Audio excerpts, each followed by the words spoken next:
Beberapa waktu yang lalu, kita tuh sempat bikin tuh voting di tab community kita. Skala action figure berapa sih yang jadi favorit kalian? Dan ternyata hasilnya itu 1:12. Menarik gak sih? Oleh karena itu, kita bakal ngebahas top 5 5 lini action figure dengan skala 1:12. Jadi, mau tau ada apa aja? Tonton video ini sampai habis. Dan sebelum kita mulai, kita masuk ke intro dulu.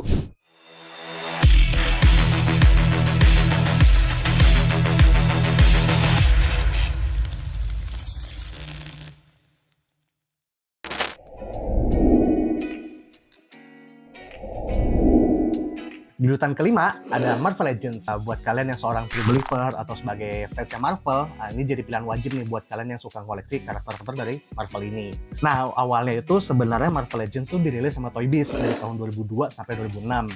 Cuman selanjutnya dirilis oleh Hasbro, karena Hasbro pada tahun 2007 menjadi pemegang lisensi resmi dari produk-produknya Marvel.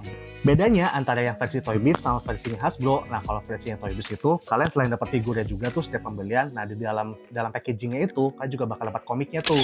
Sama setahu gue juga kalau misalnya versinya Hasbro ya, kalau versi Hasbro itu kan untuk tangannya kan dapat optional part hand tuh. Kalau untuk versinya Toy Biz itu dia ada artikulasinya tuh di tangan, di bagian jari-jarinya. Jadi ya itu perbedaannya sih. Lini ini rilisnya per wave. Jadi dalam satu wave itu ada 4 sampai 6 figur. Nah, dalam setiap packagingnya biasanya selain dapat figurnya, kalian juga dapat semacam part body gitu yang gede-gede gitu dalam tiap packagingnya. Nah, part itu bisa kalian gabungin tuh jadi satu figur gede gitu. Figur itu namanya build of figure atau biasanya kalau yang kita kenal disebutnya buff.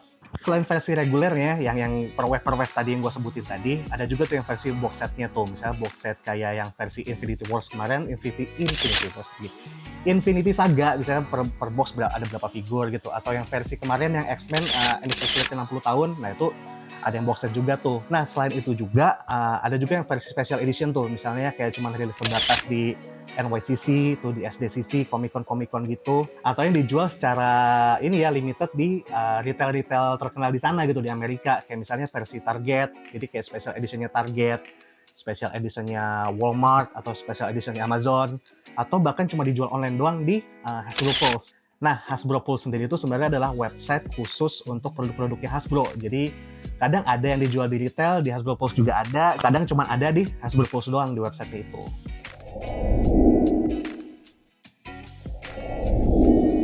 Selanjutnya di urutan keempat ada 112 dari Mascot Toys. Nah, 112 ini rilisan dari Mascot Toys, sebuah perusahaan mainan dari asal Amerika yang udah berdiri sejak tahun 2000. Lini 112 sendiri sebenarnya jadi salah satu andalan dari Mascot Toys. Jadi di Mascot Toys itu ada berapa lini gitu ya, ada si 112 tadi, ada Mass Hits, ada 5 Points, ada juga Burst of Box gitu. Lini satu ini banyak merilis action figure dari berbagai franchise. Nggak cuma dari komik-komik superhero doang gitu, nggak cuma kayak dari DC atau dari Marvel. Jadi si Mesco ini juga ada yang ngerilis dari figur-figur film klasik, kayak misalnya kayak mungkin kalian pernah tahu Nosferatu yang vampir-vampiran itu. Nah, itu ada, terus film-film klasik, film-film modern, terus serial juga ada juga dari graphic novel kalau nggak salah. Ada juga yang versi desainer toys juga gitu. Jadi yang karakternya kalian nggak tahu, cuman sculpt sama model itu menarik gitu. Dan saat ini untuk Mascot Toys sendiri udah ngerilis berbagai mainan dengan franchise dengan total hampir 60 franchise kali udah ada. Untuk mainan ini selain mengandalkan sculpt pada figurnya sama jumlah optional partnya, mainan ini juga menggunakan bahan-bahan fabric nih. Jadi mungkin kalau yang pernah megang Hot Toys ya tahu kan bahan-bahannya ada bahan-bahan fabric kayak misalnya bahan-bahan kayak kulit sintetik gitu atau bahan-bahan kain gitu untuk menambahkan rasa realistis ke figurnya itu.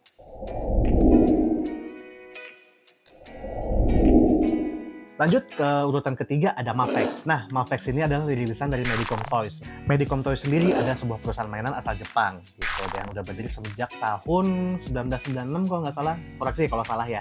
Selain Mafex, Medicom Toys juga terkenal dengan Bearbrick-nya dan juga Rag. Lini ini pertama kali rilis pada tahun 2013 dengan rilisan pertamanya itu yang Amazing Spider-Man, versinya Andrew Garfield tuh yang The Amazing Spider-Man. Nah, itu pertama kali Mafex rilis tuh. Semenjak 2013, total produk Mafex sendiri sekarang udah hampir mencapai 195 rilisan tuh. Gila, banyak banget gak sih? Franchise yang dirilis oleh Mafex itu sebenarnya beragam ya. Jadi nggak cuma kayak, ya seperti kayak Mesco tadi ya, kayak One Piece tuh nggak cuma komik-komik superhero doang tuh, ada serial, ada film klasik, film modern, terus juga komik-komik di luar superhero ya, dan video game juga ada gitu. Cuman menariknya kan Medicom Toys kan perusahaan mainan dari Jepang ya.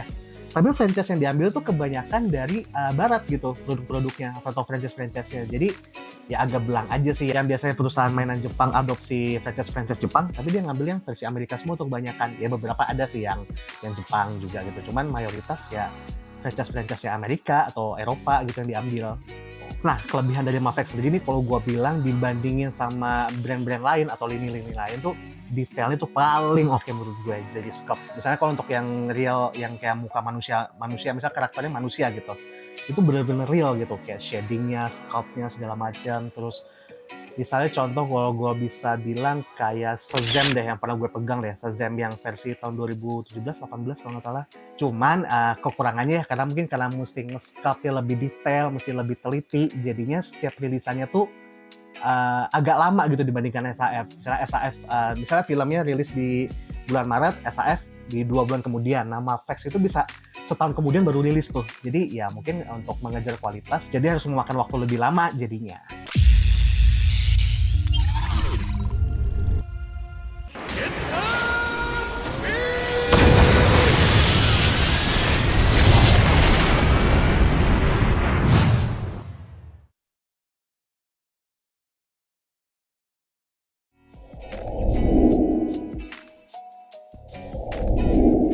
Sekarang untuk urutan yang kedua. Nah, buat kalian yang pencinta anime atau wibu sejati, ini biasanya ngoleksi lini figur satu ini nih. Lini ini adalah Figma. Lini mainan ini diproduksi oleh Max Factory yang kemudian didistribusikan secara global oleh Good Smile Company ya. Jadi mungkin orang ngira ini produksinya Good Smile Company ya. Enggak, bukan. Jadi Max Factory yang bikin, cuman distribusinya ke berbagai negara tuh sama Good Smile Company gitu. Nah, awalnya Figma ini pengen nyaingin, kalau ada yang pernah megang atau pernah tahu, awalnya tuh pengen nyaingin Revoltech dari Kyoto. Nah, tadi kan gue bilang tuh rilisan-rilisannya Figma itu kan kebanyakan untuk pencinta anime atau wibu sejati ya. Nah, kenapa gue bilang kayak gitu? Karena kebanyakan franchise-franchise yang diambil atau yang dirilis menjadi Figma itu biasanya diambil dari anime-anime Jepang, video game Jepang, atau mungkin karakter-karakter Jepang lah gitu kebanyakan. Tapi akhir-akhir ini juga selain itu Figma juga ngerilis karya-karya seni dunia gitu kayak Michelangelo, kayak misalnya dari Leonardo da Vinci gitu. Coba aja kalian search ke websitenya Good Smile Company itu, kalian perhatiin. Menarik gak sih ada karya seni dijadikan figur mainan gitu? Figma pertama kali rilis pada tahun 2008 dengan mengeluarkan figur dari sebuah adaptasi video game. Gamenya tuh limited edition PS2 waktu itu, yaitu Haruhi Suzumiya dari video game Suzumiya Haruhito Tomadoi kalau nggak salah ya. Sorry kalau misalnya ada yang bisa koreksi, tolong koreksi ya. Nah, video game itu sebenarnya dari PS2 dan cuman limited edition gitu waktu itu untuk PS2 doang. Nah, ini termasuk rilisan pertama dari si Figma. Untuk rilisannya pun sekarang terbagi 3. Dia ada yang versi reguler dengan kode produknya cuma 3 digit angka. Terus ada juga yang versi special edition nih. Kalau special edition tuh biasanya menjadi bundling dengan produk-produk limited untuk bisa ada video game limited apa gitu, atau ada bukan novel sih, komik bundling limited apa, atau dengan DVD collectible gitu. Nah, biasanya tuh ada Figmanya tuh special edition-nya. Nah, biasanya kode produknya tuh ada SP terus dilanjutin dengan 3 angka di belakang. Dan yang ketiga yaitu limited edition. Nah, kalau limited edition ini tuh biasanya dirilis atau dijual di event-event tertentu tuh, misalnya kayak di Wonder Festival di Jepang, atau biasanya kita tahu One Fest ya. Terus ada juga misalnya Good Smile Company bikin event gitu di event tahunannya mereka. Nah, di situ tuh ada rilisan Figma limited edition di momen itu tuh. Nah, untuk kode rilisan untuk yang limited edition itu biasanya ditulisnya itu ada EX terus 3 digit di belakang EX itu.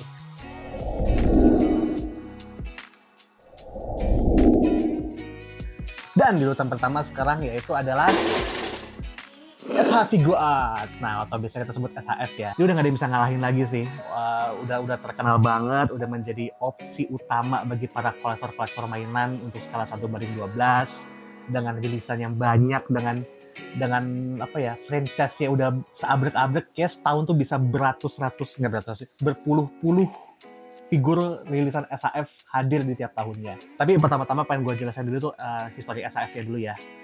Jadi SHF itu atau SH Figuarts itu rilis pertama kali itu di tahun 2008. Nah, awalnya SHF itu fokusnya cuma buat Kamen Rider doang. Soalnya SHF itu rencananya itu menjadi penerusnya dari Shochaku Henshin atau yang kita tahu sebagai SHS. Yang dulu tuh emang figurnya yang bodinya lempeng doang terus ada armornya gitu. Nah, itu SHS. Jadi SAS, penerusnya SAF gitu pada tahun 2008 gitu.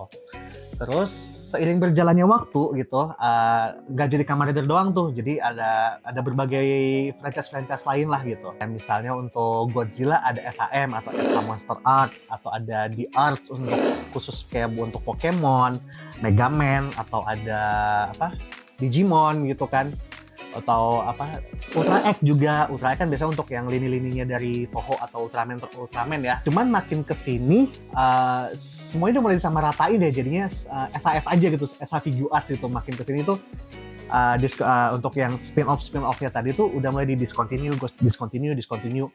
Ujung-ujungnya jadinya SAF juga. Cuman kecuali kalau SAM ya, kayak Monster Art itu dia terpisah sendiri sih. Jadi kalau kayak figur-figur yang real type manusia gitu masih under name SAF atau SA Figure Arts. Cuman kalau untuk kaiju tetap di SAM atau SA Monster Arts gitu.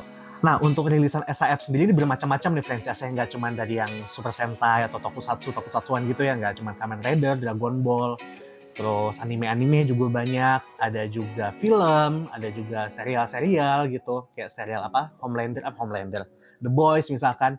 Bahkan musisi pun juga ada gitu, contohnya Daft Punk ya gitu. Jadi SAF ini multi franchise, jadi inilah salah satu contoh kapitalisme sejati. Kemudian selain dengan rilisan regulernya juga ada versi limited edition juga kadang-kadang. Ada juga versi Tamashii Nation, misalnya tiap ada event Tamashii Nation, mereka tuh ngerilis versi special edition di Tamashii Nation gitu.